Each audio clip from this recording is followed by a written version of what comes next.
Olá pessoal, seja bem-vindo ao meu canal Vida de Cristão e conforme comprometido anteriormente, vamos dar início ao nosso estudo sobre escatologia. Está preparado? Pegue a sua Bíblia, aperte os seus cintos e vamos lá. Escatologia bíblica. O que vem a ser escatologia bíblica? Vamos entender.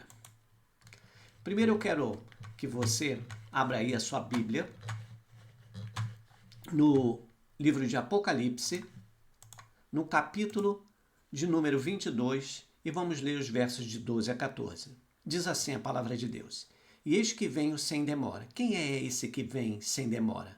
Isso é uma afirmação de Jesus para João, que teve essa revelação do Apocalipse, ou revelação, como queira, quando ele estava aprisionado na ilha de Patmos. E continua dizendo, e comigo está, com quem? Com Jesus. O quê? O galardão. O que vem a ser o galardão? O galardão são recompensas que nós, um dia, receberemos das mãos de Jesus por tudo aquilo que nós fizemos em prol da sua obra sobre a face da terra. Dizendo assim, e continua dizendo que tem para retribuir cada um segundo as suas obras. Eu sou o alfa e o ômega, o princípio e o último, o princípio e o fim. Bem-aventurados aqueles que lavam as suas vestiduras no sangue do Cordeiro, para que lhes assista o direito à árvore da vida e entrem na cidade pelas portas. Então, fala nesse último versículo que nós somos felizes porque nós lavamos as nossas vestes no sangue do Cordeiro. O que significa isso? Isso significa que, através do sacrifício de Jesus Cristo na cruz do Calvário, através do seu derramamento de sangue, os nossos pecados foram perdoados através do sacrifício dele. Quando nós aceitamos a Jesus Cristo como o único e suficiente Salvador das nossas vidas, os nossos pecados são lavados pelo sangue do Cordeiro. E o que isso nos garante? Ele nos dá, como diz o versículo, para que lhes assista o direito à árvore da vida e entrem na cidade pelas portas. Significa dizer que, quando o pecado entrou no mundo, através da desobediência de Adão, e perdeu o direito à árvore da vida, agora nós, lavados e remidos pelo sangue de Jesus Cristo, nós estamos recuperando esse direito à árvore da vida. Ok? Escatologia, ela deve ser escrita a lápis. Como assim, Marcelo? Escatologia, ela deve ser escrita a lápis. Bom, como todo estudante de escatologia, muitas vezes é necessário nós retornarmos tudo aquilo que nós estudamos, tudo aquilo que nós afirmamos e temos que rever os nossos conceitos. Temos que ter humildade, dizer que naquela época nós pensávamos de uma forma sobre a revelação das Escrituras e hoje nós pensamos de maneira diferente. Eu mesmo, por várias vezes, ao ministrar esse estudo, eu mudo de determinada posição, porque à medida que o tempo avança, as revelações de Deus elas vão se ampliando, nos dando maior entendimento daquilo que Ele quer e daquilo que está profetizado. Amém? Bom, as nossas aulas, amados, elas vão ter, serão várias aulas, e as primeiras aulas eu vou aqui dizer para vocês quais serão. Essa primeira aula é sobre o fim dos tempos, segundo Lucas capítulo 21, Mateus capítulo 24 e Marcos capítulo 13. Nas próximas semanas, sucessivamente, nós veremos os seguintes estudos. O estado intermediário dos mortos, o que vem a ser isso? O governo humano segundo Daniel capítulo 2. A visão dos 4 animais, segundo Daniel capítulo 7. Depois, a visão do carneiro e do bode, segundo Daniel 8. E outros estudos a mais. Bom, não faça escatologia de jornal. Por que eu estou fazendo essa afirmação? Porque muitas pessoas, elas cometem o erro de, a partir das notícias do noticiário, dos jornais, das revistas, da internet, elas querem encaixar esses acontecimentos na Bíblia. Isso é uma maneira errada de se tentar interpretar as Escrituras. Eu costumo dizer que as pessoas dessa forma elas estão na contramão da revelação. Nós devemos partir sempre das Escrituras para os acontecimentos atuais, ok? Então, que fique claro isso para que nós não façamos teologia, escatologia, segundo os jornais. Bom, o que vem a ser escatologia? Vamos dar uma olhada no termo escatologia. O que significa? O termo escatologia é formado por duas palavras gregas, escatos e logia. A primeira significa última de uma série ou tratado, e a segunda, estudo, como biologia. Logia, estudo, bio, da vida. Portanto, escatologia, ao pé da letra, seria a tradução dessa forma: o estudo do último ou de uma série, ou estudo do último tratado. Mas, por convenção, nós podemos dizer que escatologia é o estudo dos últimos acontecimentos da humanidade, aquilo que nos aguarda, ok? Continuemos. Eu quero abrir agora essa parte, né, com uma pergunta. Por que nós devemos estudar escatologia? Uma primeira resposta está aí. Ó. Pega a sua Bíblia juntamente comigo e vamos ver essas passagens que explicam para nós o porquê que nós devemos estudar escatologia. Preparado? Vamos lá. Abra sua Bíblia aí no livro da carta de Paulo, a primeira carta de Paulo aos Coríntios, no capítulo 3, no versículo de 9 a 15, diz assim: porque de Deus somos cooperadores, lavoura de Deus e edifício de Deus sois vós. Ou seja, nós cooperamos para a obra do Senhor sobre a face da terra. Segundo a graça de Deus que me foi dada, lancei o fundamento como prudente construtor. Paulo está falando, né, que quando recebeu o chamado, ele lança o quê? Um fundamento, uma base, como um prudente construtor, para construir a obra de Deus sobre a face da terra. E outro edifica sobre ele. Então, o que significa dizer que isso é uma obra conjunta. Começou com Paulo, passou por várias pessoas e hoje Deus conta comigo e com você para nós continuarmos essa edificação. Porém, cada um veja como edifica. Versículo 11. Porque ninguém pode lançar outro fundamento. O fundamento já foi lançado, onde que a pedra fundamental é quem? É Jesus Cristo. Além do que foi posto, o qual é Jesus Cristo. Versículo 12. Contudo, se o que alguém edifica sobre o fundamento é ouro, prata, pedras preciosas, madeiro, feno e palho, manifesta se tornará a obra de cada um, pois o dia a mostrará. Veja, repare que na sua Bíblia que esse dia está com D maiúsculo. Por que isso? Porque haverá um dia onde que nós prestaremos contas diante do Senhor. Porque está sendo revelada pelo fogo. As nossas obras serão reveladas pelo fogo. E qual seja a obra de cada um, o próprio fogo o provará. Se permanecer a obra de alguém que sobre o fundamento edificou, esse receberá o galardão, a recompensa, como eu falei. Versículo 15. E se a obra de alguém se queimar, sofrerá ele dano, mas esse mesmo será salvo, todavia, como que é através do fogo. Por quê? Né? Mesmo que as nossas obras não sirvam para nada, mas nós ganhamos através do sangue do Cordeiro, as nossas vestes foram lavadas e nós temos o direito à árvore da vida, à vida eterna, ok? Um outro texto que Paulo vai falando conosco é em 1 Coríntios, capítulo 15, do versículo 58, que Paulo vai afirmar o seguinte: portanto, meus amados irmãos, sede firmes, inabaláveis e sempre abundantes na obra do Senhor, sabendo que no Senhor o vosso trabalho não é em vão. Amados, sejam perseverantes. Sei que é difícil, né? Sei que muitas vezes vem tribulações, mas seja perseverante, porque segundo o apóstolo Paulo afirma, nosso trabalho não é em vão. O sacrifício de Cristo na cruz do Calvário nos deu o direito de estarmos sendo construtores da obra dele sobre a face da terra. E quando lá chegarmos, quando passarmos as nossas obras pelo fogo, Jesus nos dará aquilo que é merecido a cada um de nós. Outro motivo que nós temos para poder estudar a escatologia é porque ela transmite uma esperança para nós, amados, que nós somos da luz.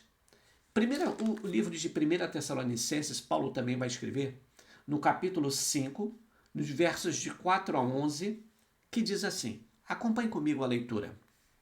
Mas vós, irmãos, não estáis em trevas, para que esse dia, novamente, dia com D maiúsculo, é um dia que virá do juízo de Deus, para que esse dia, como ladrão, vos apanhe de surpresa.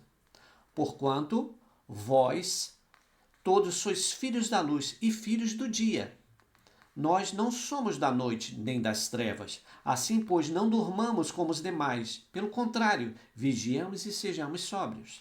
Ora, os que dormem, dormem de noite. Os que se embriagam, é de noite que se embriagam. Nós, porém, que somos do dia, sejamos sóbrios, revestindo-nos da couraça da fé. Olha aqui, fazendo um link com Efésios, né? Efésios capítulo 6, da armadura de Deus. E do amor, e tomando como capacete a esperança da salvação. Amém? Então, amados, há uma esperança para nós. Há uma esperança de salvação e não de condenação eterna. Portanto, estejai firmes, sede perseverantes, porque nós temos uma promessa, uma esperança que é a vida eterna. E ainda, mais um motivo para nós estudarmos escatologia é porque ela fornece motivação para uma vida em santidade.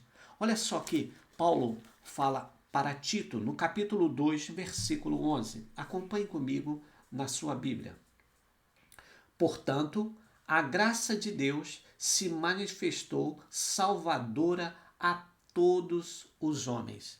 Então, essa graça foi manifesta através de Jesus Cristo para todos os homens. Então, nós devemos, já que essa graça, que é um favor imerecido, nós merecíamos a morte, porque a Bíblia fala que todos pecaram e destituídos estão da glória de Deus, e nós merecíamos a morte, porque a Bíblia fala que o salário do pecado é a morte. Através dessa graça, desse sacrifício de Jesus Cristo, nós hoje podemos ter a esperança de um dia encontrar com Ele. Amém? Vamos continuar aqui, né? Vamos fazer uns questionamentos iniciais aqui, amigo. Para onde esse mundo está caminhando, né? Quando nós olhamos para o mundo, as notícias que saem nos jornais, nos telenoticiários, cada dia mais nós percebemos que esse mundo caminha para a perdição. Eu já tenho mais de 50 anos e eu posso afirmar com toda certeza que quando eu era adolescente e como estou hoje, quando eu olho para o mundo com meus olhos, né, eu vejo que as coisas cada vez mais pioram. Qual é a sua sensação a respeito disso? Deixa aqui nos nossos comentários. Aí eu pergunto, né? Uma pergunta intrigante que todos se fazem. O fim do mundo existe realmente? Tem pessoas que não acreditam que existe um fim para esse mundo. Um mundo conforme nós conhecemos hoje, né? Muitos são céticos e não acreditam. E o pior é que muitos dentro da igreja não acreditam no fim do mundo. O que nos indica que um suposto fim está próximo? O que para você, né, lhe dá a certeza que o fim do mundo está chegando? Primeiro, né, não são as notícias dos jornais, como eu falei, mas sim com o cumprimento das profecias bíblicas. Né? Quando nós olhamos as profecias se cumprindo, nós podemos ter a certeza que esse fim está próximo. O que mais? Podemos saber o dia e a hora da volta de Jesus? Bom, com isso, eu quero que você, né, abra, né, a sua Bíblia, né, no livro de Mateus capítulo 24, Jesus vai falar assim, né, que nem o dia, nem a hora não cabe a nós, mas ninguém sabe, mas sim o Pai.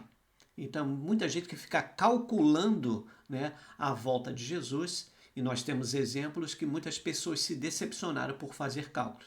Então, o importante, amados, é que nós estejamos preparados para a volta dele, com as nossas vestes brancas. E da mesma forma, como na parábola das 10 virgens, né, 5 estavam preparadas, tinham azeite nas suas lâmpadas, e outras 5 eram imprudentes. Elas não estavam atentas, e quando o noivo veio para buscar a noiva, elas estavam sem azeite. Então, não deixe de faltar azeite na sua lâmpada. Amém? Outra pergunta que muitos fazem é sobre se haverá um arrebatamento. Bom, eu posso afirmar para você que haverá um arrebatamento, sim, porque está escrito na Bíblia. Como eu falei, nós devemos partir das Escrituras para podermos entender as coisas que aconteceram e que acontecerão no mundo sobre a face da terra. Estaremos aqui durante a grande tribulação? Bom, primeiramente, a Bíblia fala em Mateus capítulo 24, Marcos capítulo 13 e Lucas capítulo 21, Jesus fala que haverá um tempo de grande tribulação sobre a face da terra, conforme nunca houve antes. Né? Agora, se nós estaremos aqui ou não, né, vai depender do desenrolar das profecias para o cumprimento desse tempo. Outra pergunta é: todos vão ressuscitar um dia? Bem, a Bíblia fala que haverá 2 ressurreições, uma para a morte e outra para a vida. Né? E a Bíblia fala: bem-aventurados são aqueles que participam da primeira ressurreição, que estes que serão justos ressuscitarão para a vida eterna. Amém? Que você possa guardar essa palavra no seu coração para que você esteja lá nesse dia, no dia da primeira ressurreição. Amém? Os que ficarem para trás, né, terão outra chance? Muitos fazem essa pergunta, né? Porque, segundo uma série de livros que muitos conheceram, que é Deixados para Trás, e até teve filme, parte 1 e parte 2, né? Falam que muitas pessoas ficaram sobre a face da terra, perderam o arrebatamento, né? E a pergunta grande é: será que essas pessoas terão uma segunda chance? Eu creio que não. E você? O que você acha? Deixa aqui nos comentários. E os que... vamos então agora partir para uma... Ah, sim, tem outra pergunta aqui. O Antigo Testamento fala sobre o fim dos tempos? Posso afirmar para você que sim. Escatologia, ela começa no livro de Gênesis e se encerra no último livro, que é o livro de Apocalipse. Então, a grande pergunta é: como é que se darão esses eventos dos fins do tempo? Bom, nós temos textos base para isso. Mateus capítulo 24, Lucas capítulo 21 e Marcos capítulo 13, onde o próprio Jesus ele vai nos dar pistas de quando se darão esses eventos. Eu convido a você, no momento aí na sua casa, com mais calma, você leia todos esses capítulos para ver o que Jesus está falando. Bom, muitas pessoas pensam que o fim dos tempos, né, se dará na queda de um asteroide. Hollywood, inclusive, ela explora bastante esse assunto, né, através de filmes. O Impacto, né, o Último Impacto, não me lembro bem o nome do filme, e vários outros sobre a queda de um asteroide sobre a face da Terra. Será que vai ser assim? Outros, né, acreditam que através de um grande tsunami, né, ou através mesmo consequência de um impacto de um asteroide, tsunamis enormes, né, eles serão formados e destruirão toda a costa do mundo. Outros, né, será que vai haver um super vírus? Né? Recentemente nós passamos pela pandemia de Covid-19. Né? Eu, desde que me entendo por gente, nunca, né, nós tínhamos passado por algo semelhante. E nós vivenciamos essa experiência. Perdemos muitos amigos, muitos amados, muitos queridos, né, nesse período negro da nossa história. Mas tudo isso Jesus já tinha profetizado nesses textos que eu lhe falei. Será que uma guerra nuclear, né, vai destruir o planeta? Esse vai ser o fim do mundo? Né? Esse vai ser o prenúncio do fim dos tempos? Bom, Jesus, nesses textos que eu falei, Ele já afirmava que haverá guerras e rumores de guerra. Hoje, quando eu gravo esse vídeo, nós estamos com algumas guerras acontecendo no mundo. A mais conhecida é a guerra que já dura 2 anos entre a Rússia e a Ucrânia. Amados, eu creio que o 11 de setembro de 2001, que é o conhecido evento do ataque terrorista às Torres Gêmeas nos Estados Unidos, ela foi um marco divisório na linha profética dos tempos. A partir de 2001, o governo dos Estados Unidos, através desse evento, ele começou a suprimir a liberdade das pessoas. E com isso, muitos eventos começaram a ocorrer no mundo. Invasão do Afeganistão, a invasão do Iraque, aliás, a invasão do Golfo foi antes, a Guerra do Golfo, mas a invasão do Afeganistão. Então, muitos acontecimentos começaram a ser desencadeados sobre a face da Terra, onde que podemos ver uma mudança no mundo como nós conhecíamos até 2001. Em 2012, houve um frisson, no meio da sociedade mundial a respeito do calendário maia, porque no calendário maia estava previsto o fim do mundo em 2012. Muitas pessoas correram para a Bíblia para ver se tinha algum fundamento, fazendo escatologia do jornal, mas 2012 passou e nada aconteceu. Como eu falei, em 2021 nós tivemos o advento da Covid-19 sobre o planeta Terra. Eu não estou aqui para entrar no mérito de como surgiu, por que surgiu, porque muitas coisas dessas aí são consideradas teoria da conspiração e até a própria plataforma ela bloqueia esse tipo de informação, mas eu costumo dizer que isso foi um alerta para nós, porque doenças sempre existiram, mas em caráter mundial foi a primeira vez que os meus olhos puderam contemplar. Então isso, como se encaixa nos textos de Jesus de Mateus 24, Lucas 21 e Marcos 13, isso nos deixa um sinal de alerta. Bom, para estudar escatologia, qual o livro que nós devemos estudar? Primeiramente, todo mundo, quando se fala em escatologia, todo mundo pensa em qual livro? Exatamente, Apocalipse. Mas eu quero afirmar para você que em toda a Bíblia, como eu falei anteriormente, desde Gênesis até o último livro, que é o livro de Apocalipse, nós encontramos textos escatológicos. Ok? Mas os principais livros nós podemos listar aqui o próprio livro de Apocalipse, o livro do profeta Daniel, o Evangelho de Mateus, Lucas, Marcos, as cartas de Paulo aos Tessalonicenses, a carta de Paulo aos Coríntios e outros livros também. Bom, eu quero deixar aqui para você, como uma lição de casa, leia esses capítulos. Essas passagens são muito importantes para que você tenha uma compreensão básica daquilo que Jesus falou e aquilo que está escrito na Bíblia. Marcos capítulo 24, Lucas capítulo 21, Mateus capítulo 24, Lucas capítulo 21 e Marcos 13 são a base para nós começarmos o estudo de escatologia. Ok?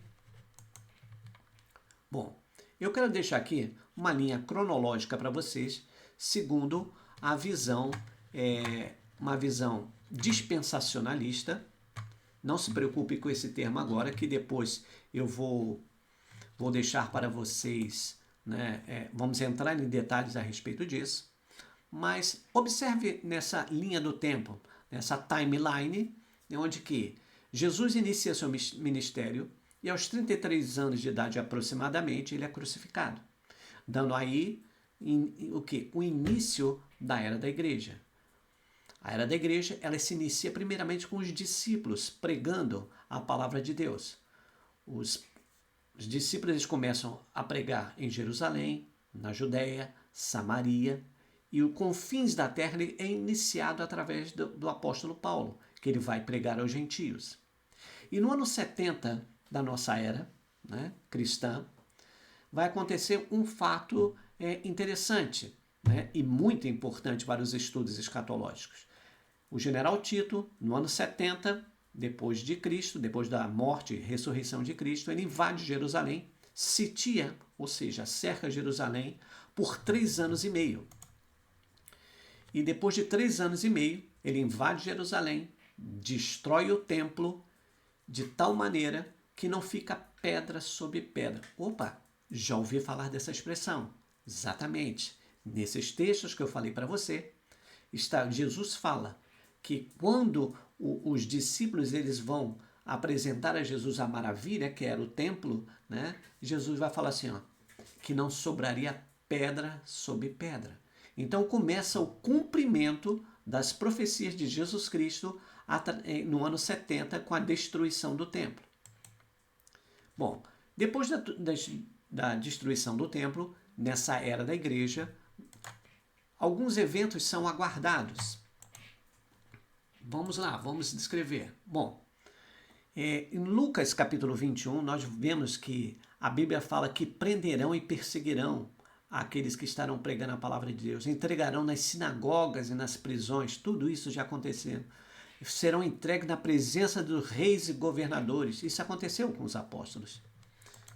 Em seguida, nós vemos que na era da igreja, Jesus já tinha alertado, né, que falsos cristos apareceriam. Guerras e revoluções, rumores de guerra, tudo isso está acontecendo. Nação se levantará contra nação, reino contra reino. Uma nação, podemos entender um país contra o outro. Reino, uma coligação de países, né, contra outra coligação de países. Nós já tivemos isso, ocorreu na Primeira e na Segunda Guerra Mundial, uma coligação de nações. Terremotos, cada dia mais nós vemos presença de terremotos. Fome, desde que eu me entendo por gente, nós falamos de fome sobre a face da terra. Epidemia, como eu falei, Covid-19, recente, sinais nos céus. O que mais? E estamos aguardando o quê? A promessa de Jesus Cristo do arrebatamento da igreja, onde o noivo virá buscar a sua noiva. E com esse advento, segundo a visão dispensacionalista, haverá o início da grande tribulação, que é um período de 7 anos sobre a face da terra, dividida em 2 períodos de 3 anos e meio cada. Para que depois desses 3 anos e meio, né, haverá o quê? A segunda vinda de Jesus Cristo. Mas nesse período de 7 anos de tribulação, a igreja estará nas bodas do Cordeiro. Boda é a festa do noivo com a noiva, baseado no princípio que o casamento judaico ele durava naquela época 7 dias. Então, 7 dias como 7 anos, né? Então, 7 anos nós estaremos comemorando, né, junto com Cristo Jesus. E depois na segunda vinda de Jesus Cristo, dará início a um tempo chamado o milênio, ou seja, que 1000 anos Jesus Cristo reinará sobre a face da terra, né, onde que a Bíblia fala que toda língua confessará, todo joelho se dobrará que Jesus Cristo é o Senhor, que derrubará todo e qualquer governo humano, todo sistema de governo. E depois desse período do milênio, de 1000 anos, haverá o período da segunda ressurreição. Hoje, aqueles injustos serão, eles ressuscitarão para julgamento do quê? Para o grande batalha do Armagedon, onde Satanás, que estava preso, ele será solto, incitará, e haverá o juízo do grande trono branco, onde que essas pessoas, Jesus exterminará a besta, o anticristo, o diabo, através do sopro da sua boca, e eles serão lançados no lago de fogo. E nós viveremos a eternidade com Cristo Jesus, novos céus e nova terra. Aquilo que foi perdido no jardim do Éden, aquilo que era perfeito, vai voltar um dia. E nós teremos direito à árvore da vida. Então, amado, quero que você fique com essa palavra inicial. E eu quero te fazer uma pergunta. Como é que está a sua vida de cristão? Como é que estão as suas vestes? Suas vestes estão brancas? Elas estão lavadas no sangue do Cordeiro? Você já aceitou a Jesus Cristo como Senhor e Salvador da sua vida? Talvez esse seja o momento. Talvez essa seja a oportunidade. Escatologia não é para colocar medo em ninguém, mas para reconhecer que um dia Jesus morreu por mim e por você. E ele voltará porque ele te ama. E bem-aventurado aqueles que fazem parte da primeira ressurreição. Então entregue sua vida para Jesus. Garanto para você que você não se arrependerá. Essa será a maior decisão da sua vida. Deus abençoe você. Deus abençoe sua casa. Deus abençoe sua família. E até a próxima aula. Ok? Espero que você tenha gostado. Se você gostou, deixa seu like aí e nos encontramos na próxima aula. Ok? Grande abraço. Tchau, tchau.